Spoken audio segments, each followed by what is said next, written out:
সে হেসে হেসে বলে এতে কোনো সমস্যা নাই, এ ব্যাপারে শরীয়তের হুকুম কি? এই ব্যক্তি এখানে উপস্থিত আছে, দয়া করে কিছু বলে শাসন করে দেন। আসামি হাজির।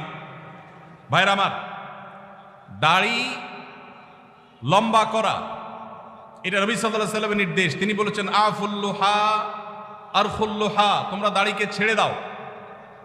দাড়িকে ছেড়ে দিতে বলেছেন, লম্বা করতে বলেছেন।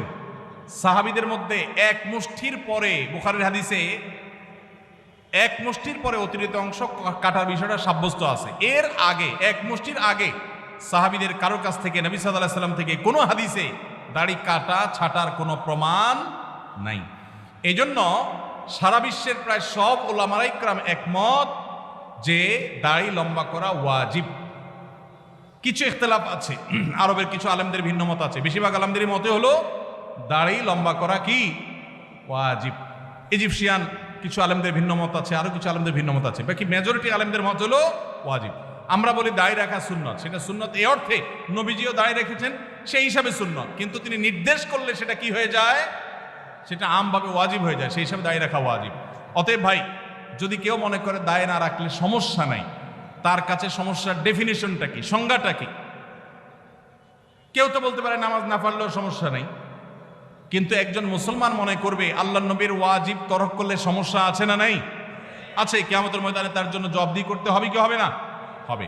তবে আমাদের ভাই কেউ হয়তো খোঁচা খোঁচা দাঁড়িয়ে রাখা শুরু করেছেন, আমরা তাকে অ্যাপ্রিসিয়েট করব, আমরা তাকে দূরে সরাবো না।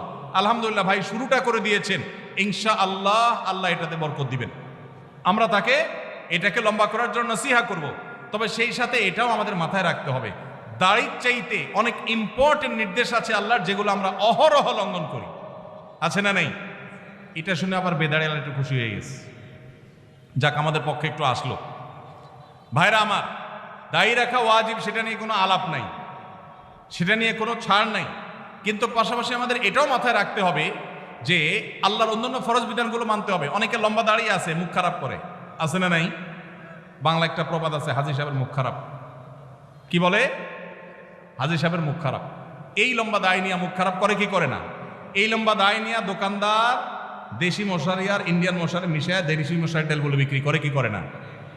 তাহলে দাড়ি আছে, তিনি ওয়াজিব আমল করেছেন, সবও পাবেন, কিন্তু যেই কাজটা করছেন ওইটা দাড়ি রেখে যে সব পাচ্ছেন তার চেয়ে অনেক বেশি ক্ষতি তিনি করছেন ওই কাজটা করে। ঠিক না ঠিক? এই জন্য আমাদের পরিপূর্ণভাবে দ্বীনে প্রবেশ করতে হবে। আল্লাহ আমাদেরকে তৌফিক দান করুন। কিন্তু সেই সাথে দাড়িও লম্বা করার চেষ্টা করতে হবে। কিন্তু কোনো ভাই করছেন না, আমরা বেশিরভাগ মানুষ অন্যকে নিয়ে পড়ে থাকি। একটা বড় মুসিবত হলো বাংলাদেশের মানুষের, আমরা অন্যের চরকায় তেল একটু। আমাকে আল্লাহ দাড়ি রাখার তৌফিক দিয়েছে, আলহামদুলিল্লাহ। আমি এখন চিন্তা করবো আমার আখলাকটা ঠিক হয়েছে কিনা, আমি বউরে বাসায় গালি দিই কিনা, আমি কর্মচারীদের সাথে চালের মতো ব্যবহার করি কিনা, আমি মানুষের হক মারি কিনা, আমি দেখবো আমার বাকি আর কোথায় ল্যাকিংস আছে সেটা আমি দূর করব। আমি দাঁড়িয়ে আছে, এই জন্য যার দাড়ি নাই তারে খোঁচা মারি করি আমি। এটা তো কোনো মুসলমানের কাজ হতে। আমি চাইবো আমার ভাইয়ের দাড়ি লম্বা হোক, কিন্তু সেই সাথে আমি চাইবো আমার আরো যে দুর্বলতা আছে সেগুলো যেন দূর হয়। আল্লাহ আমাদেরকে আমলের তৌফিক দান করুন। মেসেঞ্জার গ্রুপ চ্যাটিং এ SMS এর মাধ্যমে ইজাব কবুল হয়েছে। দুজন সাক্ষীও ছিল মেসেঞ্জারে, কোনো মোহর উল্লেখ করা হয়নি। এখন বিবাহ হয়েছে কিনা? মেয়ের বয়স 13 বছর। আজকাল আমাদের অনেক যুবকরা আল্লাহর শরীয়তের সাথে তামাশা করে। তামাশা, এগুলো আল্লাহর শরীয়তের সাথে কি তামাশা? দিন কোনো ফাইজলামির নাম না ভাইরা আমার, সিরিয়াস ইস্যু। অনেকে আল্লাহকে সাক্ষী রেখে বিয়ে করে। এটা হলো অতি ভালো সাজা। অতি ভালো সাজা তো চোরের আলামত। এত মানুষ থাকতে, আল্লাহর বান্দা থাকতে আপনি আল্লাহরে কেন সাক্ষী বানাচ্ছেন? এই বিয়েগুলো বিশুদ্ধ নয়, এগুলো বিশুদ্ধ নয়, এগুলো জেনা হবে। বিবাহের জন্য দুজন সাক্ষীর উপস্থিতি, ইজাব কবুল থাকতে হবে। এই মেয়ে, বাচ্চা মেয়ে, তার বাবা কোথায়, মা কোথায়, অভিভাবক কোথায়, কোথাকার মেয়ে। জেনা করতে গিয়ে অনেক যুবককে শয়তান নেক্সট সুরতে ধোঁকা দেয়, তারা মনে করে আমরা হালাল করছি, অথচ তারা জেনায় লিপ্ত আছে। আল্লাহ আমাদের যুবক ভাইদেরকে হেদায়েত দান করুন। এগুলো জায়েজ নাই ভাই। কোনো ব্যক্তি যদি তার সম্পত্তি 5 জন সন্তানদের মধ্য থেকে একজনকে বাদ দিয়ে 4 জনকে লিখে দিয়ে দেয়, সে ব্যক্তি মারা গেলে তার জানাজা নামাজ পড়া যাবে কিনা? ভাইরা আমার, আমাদের দেশে অনেকে এই কাজটা করেন, তেজ্যপুত্র করেন। প্রচলিত আইনে তেজ্যপুত্র কোথাও থাকতে পারে, কিন্তু ইসলামে তেজ্যপুত্র বলতে কোনো কিছু নবী করিম সাল্লাল্লাহু আলাইহি ওয়াসাল্লাম পরিষ্কারভাবে নিষেধ করেছেন। কোন মুসলমান অন্য মুসলমানকে ত্যাগ করে চিরকালের জন্য তার সাথে সম্পর্ক ছিন্ন করে ফেলবে, এটা জায়েজ। লা ইয়াহিল্লু লিমুসলিমিন আন ইয়াহজুরা আখাহু ফাওকা সালাসি লায়াল। 3 দিনের বেশি কোনো মুসলমানের সাথে অভিমান করে সম্পর্ক ছিন্ন করা জায়েজ আছে? নেই। এখন সন্তান খারাপ, যত খারাপ হোক, আপনি সন্তানকে তথাকথিত তেজ্য পুত্র করলেন, করে কোনো সম্পদ দিলেন না, বঞ্চিত করলেন, আল্লাহর কাঠগড়ার আসামি হবেন। আপনার ঘরে জন্মগ্রহণ করেছে, অতএব আল্লাহর কোরআনের মিরাসের আয়াতের নির্দেশের আলোকে এটা তার প্রাপ্য হক হয়ে গেছে। হ্যাঁ, সে যদি মুরতাদ হয়ে যায়, ইসলাম থেকে খারিজ হয়ে যায়, তাহলে সেটা মানে আমিনাল ইরফ, বা সে পরিত্যক্ত সম্পদ থেকে বঞ্চিত হবে।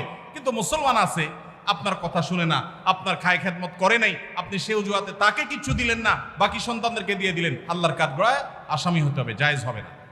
এখন এইটা যদি কোনো লোক করে, জীবদ্দশা দিতে চায়, তাহলে সমান হারে দিতে হবে। এক সাহাবী নবীজিকে এসে বলছেন, ইয়া রাসূলুল্লাহ, আমার সন্তানকে অমুক ছেলেকে আমি এটা দিয়েছি। নবী সাল্লাল্লাহু আলাইহি ওয়াসাল্লাম বলেছেন, বাকি সবাইকে দিয়েছো? বলেন না, দেই নাই। তখন নবী সাল্লাল্লাহু আলাইহি ওয়াসাল্লাম বলেছেন, ইত্তাকুল্লাহ ওয়া আদিলু বাইনা আওলাদিকুম, আল্লাহকে ভয় করো আর সন্তানদের মধ্যে সমতা বজায় রাখো।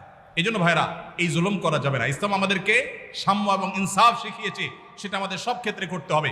এমনকি শত্রু হলে তার সাথেও আমাকে ইনসাফ করতে হবে। আমাদের কষ্ট হয়, আমার সাথে কারো শত্রুতা আছে, সে আমার সাথে শত্রুতা করে, কিন্তু তার বেলায় কোনো সাক্ষ্য দেওয়ার প্রশ্ন আসলে আমি সত্য সাক্ষ্য দিলে তার পক্ষে যায়, আমাদের দিতে মন চায় না। কিন্তু এই দেওয়াটাই হলো ইমানের দাবি। আল্লাহ বলেছেন, ওয়ালা ইয়াজরিমান্নাকুম শানাআনু কওমিন আলা আল্লাহ তা'দিলু ই'দিলু হুয়া আকরাবু লিত-তাকওয়া। কারোর সাথে শত্রুতা আছে দেখে আপনি ইনসাফ করবেন না, এটা জায়েজ আছে? এজন্য বাবাজিরা সাবধান, সন্তান সন্ততিদের মধ্যে কোনো প্রকার হেরফের করবেন না, এটা জায়েজ নাই। সেই সন্তান যদি খারাপ হয়, সে আল্লাহর কাছে দায়ী হবে, ভিন্ন কথা। তো আপনি তাকে সম্পদ থেকে বঞ্চিত করতে, হ্যাঁ, যেটা আপনি করতে পারেন, একটা সন্তান নেককার, মাদ্রাসায় পড়ে, দিনদার, ওকে একটু সম্পদ বাড়াই দিলেন তার দিনদারিতার কারণে, সেটা জায়েজ আছে। কিন্তু একজনকে টোটাল বঞ্চিত করলেন, আরেকজনের নামে সব লিখে দিলেন, এটা কিন্তু জায়েজ হবে। এখন কোনো মুরব্বী যদি এই কাজ করেন, তিনি মারা গেলে তার জানাজা পড়া যাবে না, এমন কোনো কথা নেই। তার জানাজা পড়বেন, কিন্তু তিনি আল্লাহর কাছে দায়ী থাকবেন। সন্তানদের কর্তব্য হলো, বাবা যাকে বঞ্চিত করছে আমাদের ভাগ থেকে তাকে দিয়ে আমরা ব্যালেন্স করে ফেলবো, তাহলে আশা করা যায় আল্লাহ তাআলা বাবাকে হয়তো মাফ করবেন। আস-সুন্নাহ ফাউন্ডেশন, উম্মার স্বার্থে